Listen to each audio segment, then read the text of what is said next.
যে বাংলাদেশের মানুষ নিজেদেরকে নাগরিক হিসেবে তৈরি করে উঠতে পারেনি, বা আমরা নিজেদেরকে বাংলাদেশের নাগরিক বলতে যা বোঝায় সেটা বাংলাদেশে তৈরি হয়নি। কেন তৈরি হয়নি? এ কারণেই যে এই দেশের মানুষ ভোট দিয়েছে বটে, কিন্তু যারা ক্ষমতায় গেছে, যে কোনো দলের কথাই আমি বলবো, যারা ক্ষমতায় গেছে তারা বিষয়টিকে এমন ভাবে কুক্ষিগত করেছে, তারা সকল সুযোগ সুবিধা সকল কিছুকে তারা এত মানে ক্ষুদ্র গোষ্ঠীর মধ্যে সীমাবদ্ধ করেছে যে বাকি যারা সাধারণ মানুষ তারা আর নিজেকে এই রাষ্ট্রের অংশ বলে ভেবে উঠতে পারে নাই। সেই কারণেই বাংলাদেশের কোনো পরিবর্তনে, বাংলাদেশের কোনো সিদ্ধান্তে, বাংলাদেশের রাষ্ট্রের কোনো বিষয়ে তারা নিজেদেরকে আর সম্পৃক্ত করতে পারে নাই। আমি নিজের ফিলিং এর কথাই বলতে পারি, গত 17 বছরে আমি দেশটাকে নিজের বলে ভাবতে পারি নাই। আমার কাছে নিজেকে দ্বিতীয় শ্রেণীর নাগরিক মনে হয়েছে। এবং খুবই ইন্টারেস্টিং, আমি খুঁজে খুঁজে বের করেছি ইন্টারন্যাশনাল র্যাঙ্কিং গুলোতে কোন কোন জায়গায় বাংলাদেশ আরো পিছিয়ে গেল। মত প্রকাশের স্বাধীনতায় পিছিয়ে যাচ্ছে, গণতন্ত্রের সূচকে পিছিয়ে যাচ্ছে, দুর্নীতির সূচকে পিছিয়ে যাচ্ছে। এই খবরগুলো না আমাকে এক ধরনের স্বস্তি দিয়েছে। কেন? কারণ আমি রাষ্ট্রটাকে আপন ভাবতে পারি নাই। আমি নিজেকে রাষ্ট্রের নাগরিক হিসেবে রাষ্ট্রের প্রতি আমার যে দায়িত্ব এবং আমার যে হিস্সা, তার দুটোর কোনোটাই আসলে আমি বুঝে পাই নাই। সেই কারণেই আমার মনে হয় যে সংশোধনগুলো আমি দেখছিলাম, আমি একটা একটা করে সংশোধন দেখছিলাম, প্রথম সংশোধনী, দ্বিতীয় সংশোধনী, তৃতীয় সংশোধনী, প্রতিটি সংশোধনী আপনারা যদি দেখেন, 17টা হয়েছে এই পর্যন্ত সংবিধানের সংশোধন, প্রত্যেকটা যখন যেই সরকারে এসছে তার সুবিধা অনুযায়ী, তার ইচ্ছা অনুযায়ী, তার ক্ষমতাকে সুসংহত করবার জন্য যা যা করা দরকার এই সংবিধানকে ব্যবহার করে তাই করা হয়েছে। সেই কারণে সংবিধানটা না 17 কোটি মানুষের সংবিধান কোনোদিনও হয়ে উঠতে পারে নাই।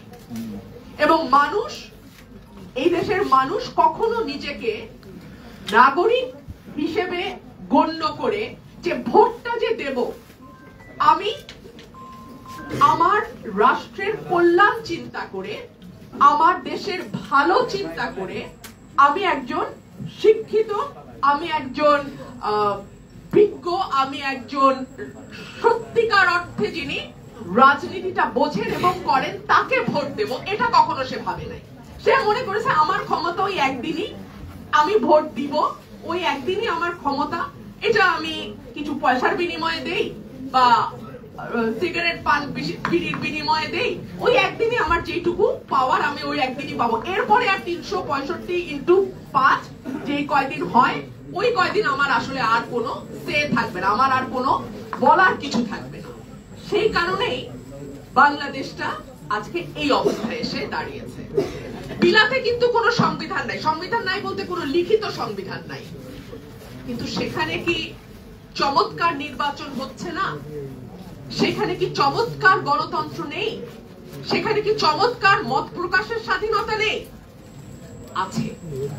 আছে এ কারণেই যে সেখানে দীর্ঘদিনের চর্চায় আমাদের যে পলিটিক্যাল সংস্কৃতি, রাজনৈতিক যে সংস্কৃতি আমরা তৈরি করেছি, সেই ধরনের কোন সংস্কৃতি সেখানে গড়ে উঠে নাই।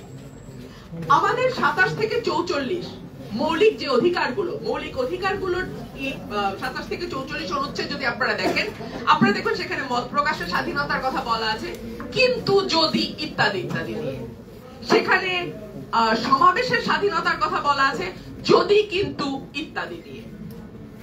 অন দি আদার হ্যান্ড, আপনি যদি চায়নার কনস্টিটিউশনটা দেখেন, দেখবেন যে সেখানে, কিংবা সোভিয়েত ইউনিয়নের যখন ছিল তখনকার সংবিধানে, সেখানে কোনো যদি কিন্তু ব্যাপার নাই, পুরোপুরি মত প্রকাশের স্বাধীনতা শতভাগ। কিন্তু সেখানে কি আসলে আমাদের চেয়ে বেটার অবস্থা চায়নাতে? নট এট অল, আমরা জানি। সুতরাং কি আপনি লিখলেন তার চেয়ে অনেক বেশি গুরুত্বপূর্ণ কি আপনি করছেন, আসলে বাস্তবে আপনি কি করছেন। আইনের শাসনের কথা আমরা সকলেই বলি আইন সকলের জন্য সমান, এই কথাটি আপ্তবাক্যের মতো আমরা সকলেই বলি, কিন্তু প্র্যাকটিক্যাল ফিল্ডে প্রয়োগের ক্ষেত্রে কতটুকু সেটা মানা হয়। সুতরাং সংবিধান আপনি এটাকে সংশোধন করেন কিংবা আবার নতুন করে লেখেন, তাতে কিচ্ছু যায় আসে না যতক্ষণ না পর্যন্ত এটার মূল স্পিরিটটা আপনি হৃদয়ে ধারণ করছেন এবং যতক্ষণ না পর্যন্ত যারা জনগণের প্রতিনিধিত্ব করেন সেই রাজনৈতিক দলগুলো এবং রাজনীতিবিদেরা এটাকে আপ্তবাক্য হিসাবে আত্মস্থ করে, ততদিন পর্যন্ত আসলে সেই অর্থে সংবিধান আপনি লেখেন বা এটাকে রাখেন বা এটাকে আবার সংশোধন করেন, তাতে কিছু যায় আসে না।